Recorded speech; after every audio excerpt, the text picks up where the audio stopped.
Je vous propose de bien commencer l'année avec un book haul des plus superbes, puisqu'il s'agit d'un book haul de livres que j'ai reçus pour Noël et de livres que je me suis offert. Voilà, je suis rentrée en France en décembre, je suis encore en France par ailleurs, et j'ai usé et abusé de Vinted qui n'existe pas réellement aux États-Unis. J'ai trouvé plein de petits livres sympas qui me faisaient envie, et donc je vais vous montrer tout ça. Je vais commencer par les livres que j'ai reçus de la part de mes parents. J'ai remarqué un truc, et d'ailleurs vous allez me dire si c'est la même chose de votre côté. Mais quand mes proches veulent me faire un cadeau, m'offrir des livres et tout, étant donné qu'ils ne savent pas trop quels sont mes goûts de lecture, ou encore qu'est-ce que j'ai lu et qu'est-ce que j'ai pas lu, souvent ils vont pour la solution la plus safe, je dirais, et c'est romans graphiques, BD et autres dessins colorés. Et franchement, ça marche toujours super bien avec moi. Vous allez voir, j'ai été mais gâtée puisque j'ai reçu le nouveau Benjamin Lacombe qui est donc Les Sorcières en partenariat avec Cécile Roumiguière. Je sais pas si vous vous souvenez, mais il y a quelques années, Benjamin Lacombe, on en parlait beaucoup sur Booktube, mais sachez que même si la trend s'est un peu estompée parce que je ne vois plus trop ces livres sur Booktube, moi je n'ai pas quitté le navire, je suis toujours là. Et du coup, cette année, j'ai reçu ce livre qui est mais splendide.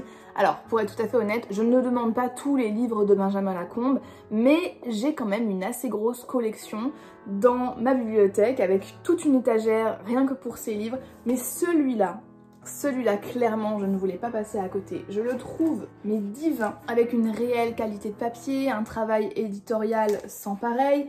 Regardez-moi les dessins. Voilà, on va en effet parler de mythes, de légendes, tout ça, mais on parle aussi de vraies femmes qui ont... Non mais regardez, s'il vous plaît quoi.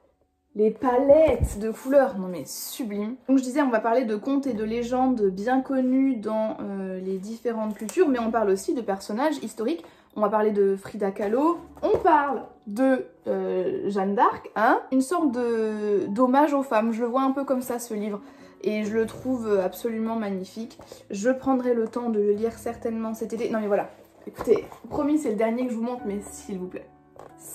C'est vraiment un trait de crayon qui plaît à mon cœur.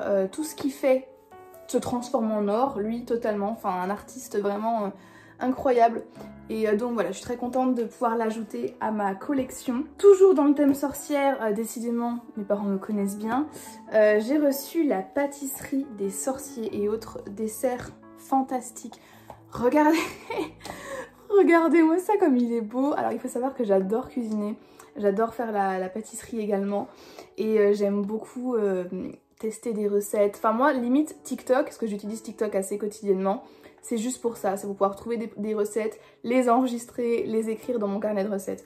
Là, je trouve ce livre incroyable, donc bien sûr ça reprend beaucoup de sorciers et de sorcières issus de la pop culture. Donc là on a une recette qui est la glace du chemin de traverse, donc bien entendu tirée de l'univers d'Harry Potter. Il y a, tenez-vous bien, il y a une recette qui est tirée de l'univers d'Eragon, les gars. Quand j'ai vu ça, j'étais choquée, mais j'étais aussi un peu émue parce que je me suis dit enfin de la représentation pour les fans d'Eragon, merci. J'essaye de vous le trouver. Il y a beaucoup de recettes de Shrek et du Hobbit. Là, je tombe sur des recettes de Alice au Pays des Merveilles. Mais attendez, où est-ce qu'elle est? La voilà, incroyable. C'est de la pâte de noisette. Et alors, ce que j'aime beaucoup et qui montre vraiment que c'est pas juste un livre qui utilise des références afin d'attirer le chaland, c'est qu'à chaque début de recette, vous avez une sorte de petit paragraphe qui explique pourquoi est-ce que cette recette est importante dans l'univers choisi. Et là en effet, la pâte de noisette, pour ceux qui connaissent, au bout d'un moment Eragon arrive dans l'univers des elfes et les elfes refusent de se servir et d'exploiter les animaux pour se nourrir, un peu des véganes des temps illustres. Et donc c'est pour ça que ce livre a choisi une recette végane pour illustrer l'univers d'Eragon. Enfin je suis vraiment séduite. Je trouve qu'il y a un vrai effort de fait aussi sur les photos. Je pense que si je vous montre juste ça, vous pouvez peut-être deviner à quel univers appartient cette recette, puisqu'on a une queue de lapin, une horloge, des champignons. Oui, bien sûr, c'est Alice au Pays des Merveilles. Enfin, voilà, je suis ravie d'avoir ce livre. Hâte de pouvoir m'y pencher un peu plus pour trouver des bonnes recettes. Et encore une fois, un cadeau qui ne peut pas louper. Et enfin, le dernier livre que j'ai reçu pour Noël, Il s'agit de Harki, Fidélité et Abandon de Philippe Glokowski et Patrick de Gmelin, une petite BD sur les Harkis. Donc pour ceux qui l'ignorent, je fais mes recherches sur la communauté Harki en France principalement. Et donc du coup voilà, c'est pour ça que mes parents l'ont prise. Je ne connais pas les auteurs, franchement ils sont inconnus au bataillon, donc je ne sais pas du tout ce que vaut la BD. J'ai feuilleté, il me semble qu'il y a des petits raccourcis et des simplifications historiques à voir. C'est un peu le risque en fait quand on parle de Harki, que ce soit dans les films ou dans les BD ou dans les romans. C'est une histoire qui est très complexe et parfois il y a des personnes qui décrivent les Harkis comme des soldats qui se sont sacrifiés pour la France ou alors des soldats qui se sont battus avec la France alors que c'était beaucoup plus compliqué que ça et ça porte un peu préjudice à la communauté de les décrire comme tels. Donc on verra, mais en tout cas je suis très contente parce que là aussi j'ai toute une étagère dans ma bibliothèque qui est dans le salon avec uniquement des romans graphiques et des BD sur l'Algérie et celle-là va venir s'ajouter à la collection. On passe ensuite au cadeau que je me suis fait à moi-même et je vous présente Salam Toubib. Dans le même esprit que la BD Harki, là on est aussi sur une BD, donc elle est écrite par Claire Dallange et Marc Védrine. Là on a un point de vue un peu différent puisque on va suivre une fille et son père qui vont discuter en fait du passé du monsieur en Algérie en tant que médecin. J'ai l'impression, mais encore une fois peut-être que je m'avance, que le père est français, donc il n'est pas algérien, il n'est pas harki, il n'est pas pied noir non plus, mais qu'il a été appelé en Algérie en tant que français. C'était important pour moi d'avoir cette BD parce qu'encore une fois dans le cadre de mes recherches, c'est primordial d'avoir plusieurs point de vue de plusieurs groupes issus de la guerre d'Algérie. Quand je parle de groupe, je parle de pieds noirs, de harkis, de soldats français également. Donc je pense que celui-ci rentre plutôt bien dans cette thématique. On verra encore une fois ce que ça vaut.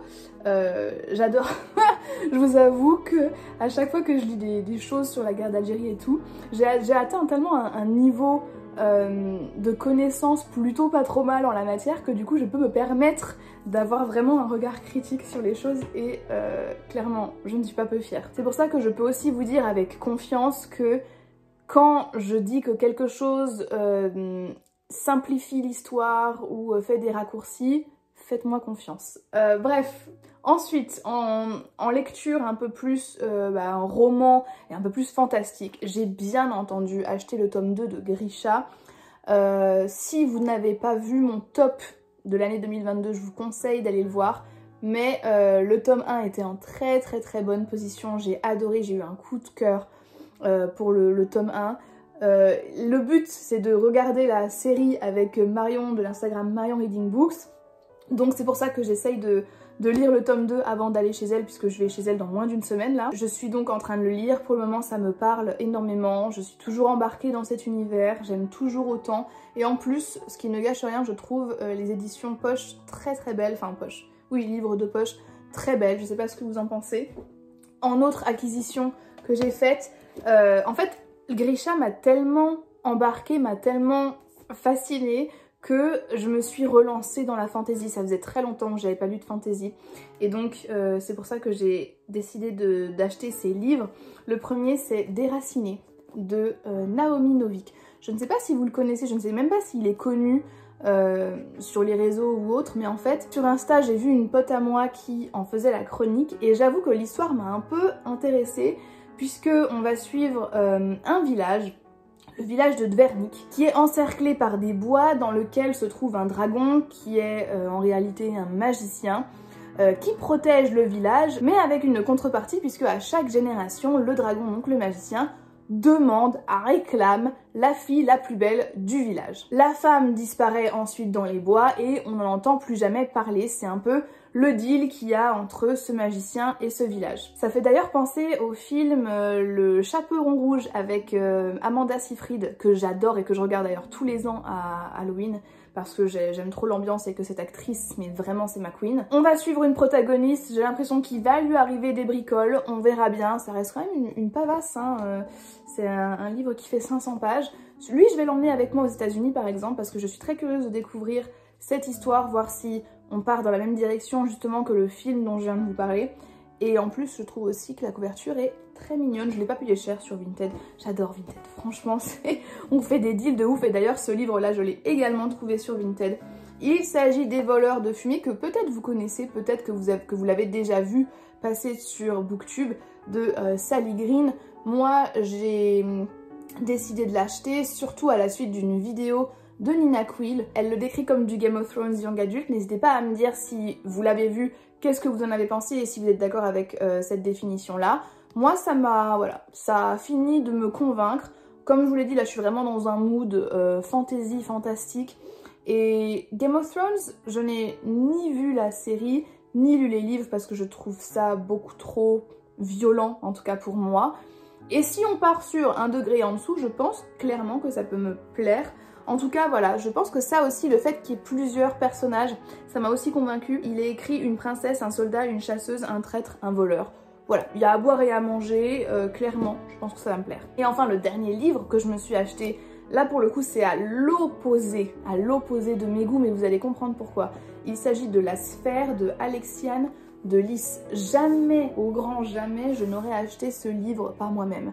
Il s'avère que j'ai envie de faire un certain genre de vidéo, ça fait longtemps que j'y pense, et pour cela il fallait que quelqu'un me donne une recommandation de lecture. Je sais, c'est très vague, j'ai pas envie de vous spoiler ou de dire exactement de quoi il s'agit, mais sachez que ce livre a été acheté à la suite d'une recommandation d'une personne que vous connaissez sûrement. Pourquoi je dis que c'est à l'opposé de mes goûts? Parce qu'en fait on part sur de la SF et que je n'aime pas la SF. Alors, j'aime bien les dystopies, et je sais que les dystopies font partie justement de la SF, mais pour moi, il y a une différence, par exemple, entre Hunger Games, qui est dystopie pure et dure, et une histoire qui se déroule dans l'espace. Et j'ai l'impression que c'est ce qui se passe avec ça. Phobos, par exemple.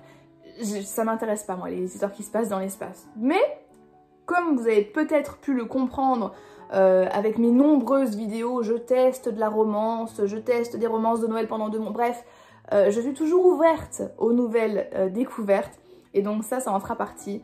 Et je n'ai pas lu la 4e de couverture, je n'ai pas vraiment envie de savoir de quoi ça parle, je vais me plonger dedans, on va faire un crash test, j'en ferai une vidéo, et je vous en redirai des nouvelles. J'ai eu un peu de mal à filmer cette vidéo, j'arrêtais pas de bégayer, de me reprendre, enfin...